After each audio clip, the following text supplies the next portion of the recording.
Apa? Dipecat? Seenaknya saja laki itu mengatakan pecat, padahal aku tidak sedang melakukan kesalahan. Lagi pula, dia bukan atasanku, tapi Kak Ray tidak menanggapi perkataanku. Dia tetap berjalan dan melakukan apa yang dia mau. Sampai ketika kami akan berada di area lobi, semua orang yang lewat memandangi kami. Jujur aku malu, tapi Kak Ray tidak kunjung menurunkanku. Kak Ray, aku bisa jalan sendiri. Aku melihat pakaianku yang kotor, membuat kemeja yang Kak Ray gunakan ikut basah. Pasti baunya tidak enak. Meskipun aku tidak tahu jabatan apa yang lelaki itu emban di perusahaan. Tapi bertugas dengan pakaian kotor pasti akan membuatnya ditertawakan. Apa kau malu? Dia bertanya tanpa memandangku. Sembunyikan saja wajahmu. Kalimatnya itu selalu bernada seperti perintah. Aku benci diriku yang selalu menurut ketika dirinya melakukan itu kepadaku. Aku menenggelamkan wajah ini ke dadanya, meskipun sesama karyawan mengenalku. Tapi setidaknya tamu hotel tidak melihat wajahku. Mungkin lebih tepatnya agar aku tidak melihat ekspresi mereka. Dia masih memelukku ketika masukkan tubuhku ke dalam mobil bersamaan dengan tubuhnya. Barulah saat itu aku beranjak dari pangkuannya, bergeser menyamping dan menjauh sebisa mungkin. Jalan, perintahnya kepada sopir. Motorku, aku teringat akan motor dan tas yang masih tertinggal. Berhenti, tas dan motorku tertinggal. Kak Ray, tolong suruh dia berhenti. Diam, duduk di sana. Dia malah menyuruhku diam. Hei, tapi... Buang saja, tas dan motormu itu sudah butut. Sombong sekali dia. Aku mencubit kesal padanya. Tas dan motor butut yang dia maksud adalah hasil jeripayaku sendiri.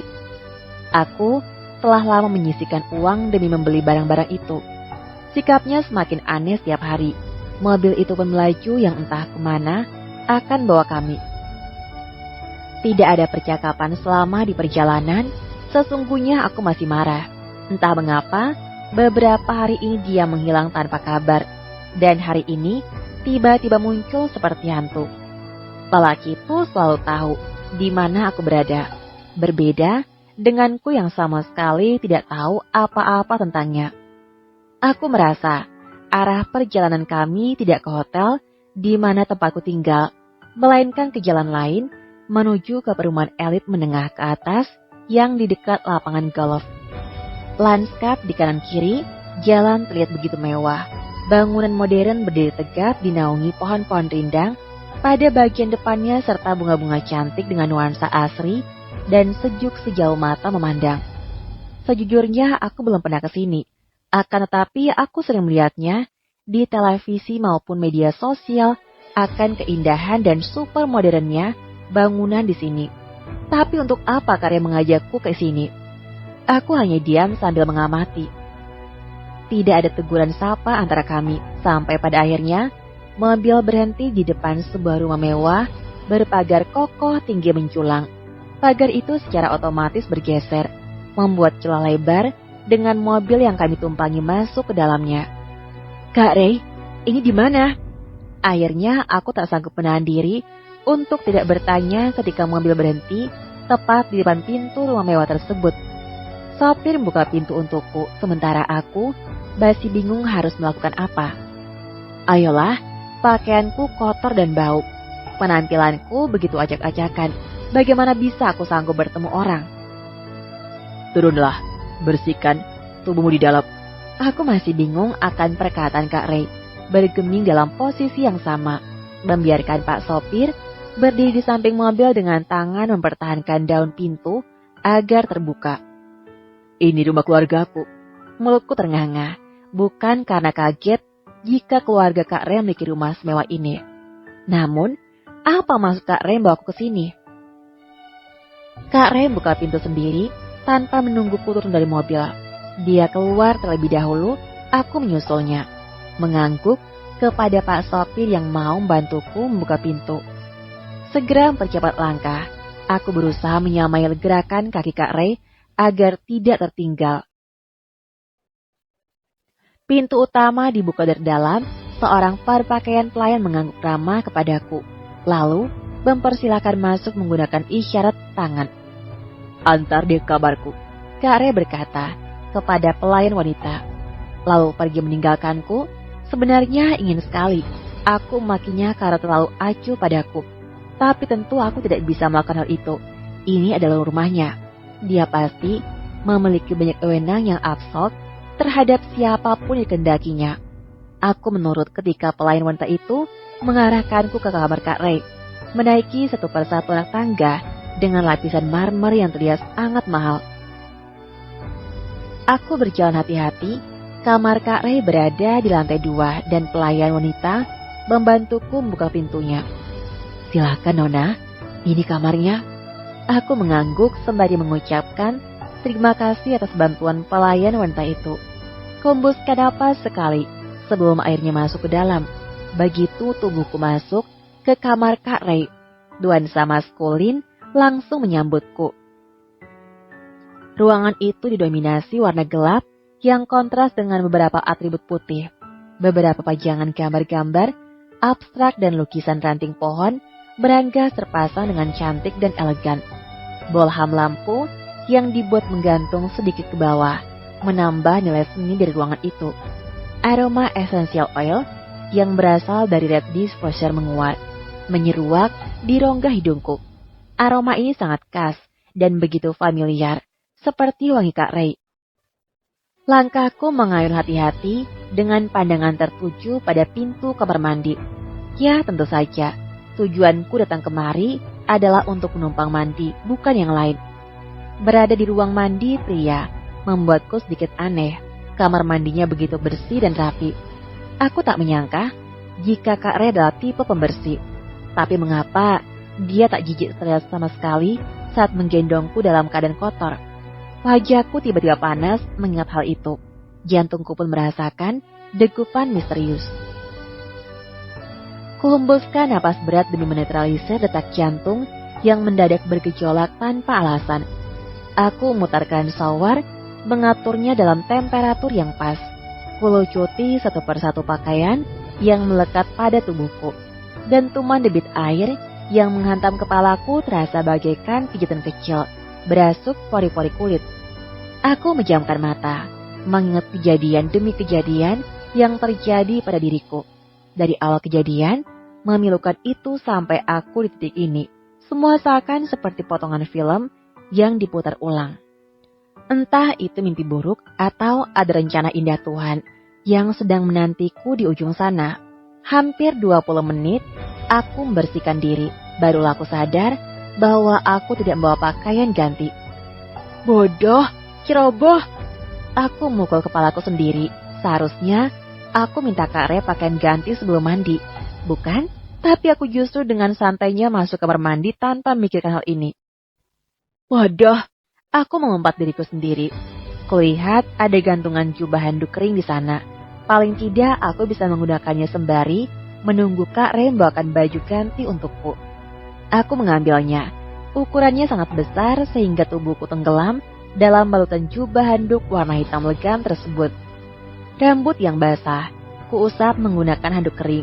Aku tidak melihat pengering rambut di sini. Tampaknya Kak Ray memang tidak suka menggunakannya. Bingung harus melakukan apa, aku keluar dari kamar mandi.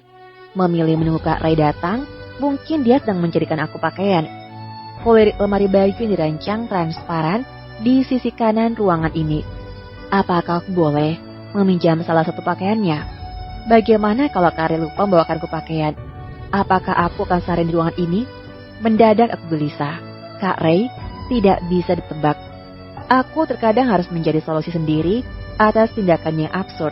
Dan kali ini, dia justru meninggalkanku di ruangan ini tanpa memberi penjelasan. Akhirnya aku memutuskan meminjam salah satu pakaian yang di sana. Semoga ada yang cocok, mengingat perbedaan postur tubuh kami begitu senjang. Langkahku senyap ketika telapak kaki ini menginjak karpet bulu halus di sekitar tempat tidur besar itu. Lalu, tanganku menggapai pintu lemari kaca yang sepertinya tidak dikunci. Saat tuas pintu lemari kaca itu terbuka geser, tanganku tiba-tiba gemetar. Aku mendadak seperti seorang penjahat yang sedang ingin mencuri. Tepat ketika tanganku milih pakaian yang berada dalam lemari tersebut, Seseorang mengardikku. Apa yang sedang kau cari di sana? Dek, aku menelan ludah setelah menoleh dan mendapati Kak Ray tengah berdiri di ambang pintu dengan tangan yang terselip di salah satu saku celananya sedang menatapku tajam. Tubuhku membeku di tempat sesaat setelah Kak Ray menutup pintu kamarnya kembali. Dia berjalan ke arahku, bata hazelnya tak berpindah dariku. Seolah ingin menelanku detik itu juga. Dia mendekat dan semakin dekat. Kini jarak kami hanya 1 jengkal orang dewasa. Rasa gugup jelas menderaku di saat kepala Kak Ray menunduk sehingga hembusan napasnya hangat menerpa wajahku yang tergiring menengadah turut menatapnya.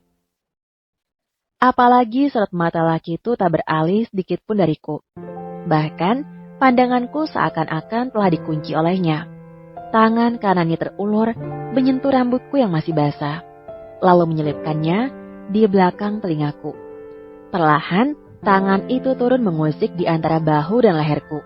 Sungguh, kali ini aku takut jika dia mendengar betapa kerasnya degup jantungku yang mendadak berdetak tak berirama.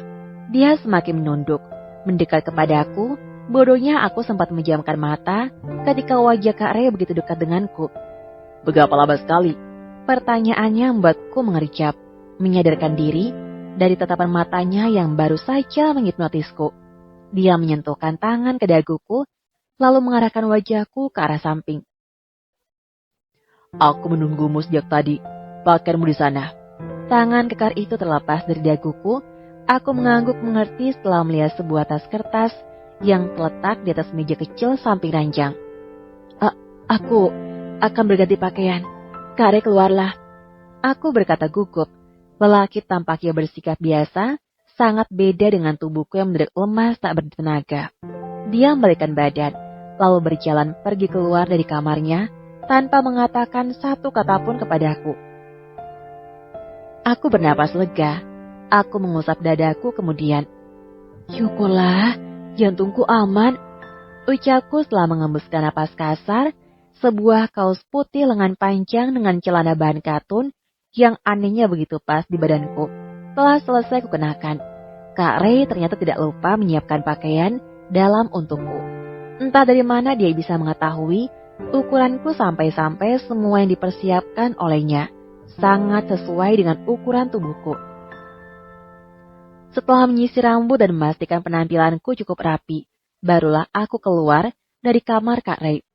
Aku cukup kaget. Ternyata pelayan wanita itu tadi menungguku di depan kamar. Aku tersenyum kikuk menghadapinya. Nona, Tuan Renan di dapur bersama Nyonya. Tuan berpesan, jika Nona keluar dari kamar, boleh mencari Tuan ke sana. Dapur? Tanyaku memastikan. Mari saya antarkan. Pelayan itu sekali lagi menawarkan bantuan. Aku mengangguk. Dia berjalan di depan, mendahuluiku yang mengekor pasar di belakangnya. Berjalan sendirian di rumah besar ini, mungkin aku bisa tersesat jika tidak diantar olehnya. Kami turun dari lantai 2, berjalan melewati ruangan tengah, menyamping, lalu berhenti di suatu tempat dekat dengan taman belakang. Pelayan wanita mengulurkan tangan dengan sopan, menunjukkan ruangan yang dimaksud sebagai dapur. Tuan Renan ada di sana. Apa Nona membutuhkan bantuan saya lagi? Aku menggeleng. Terima kasih. Pelayan wanita itu mengangguk sambil tersenyum, lalu undur diri dari hadapanku. Perlahan kakiku bergerak maju menuju dapur yang pelayan wanita itu maksud. Namun, langkahku terhenti ketika mendengar percakapan Kak Ray dengan seorang wanita. Siapa yang kau bawa? Suara wanita itu sangat lembut, tapi pertanyaan yang dilontarkannya membuatku takut. Alea, adik Renata.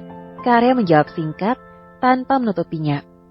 Ray, meskipun dia adik iparmu, tapi kau tidak boleh terlalu dekat dengannya.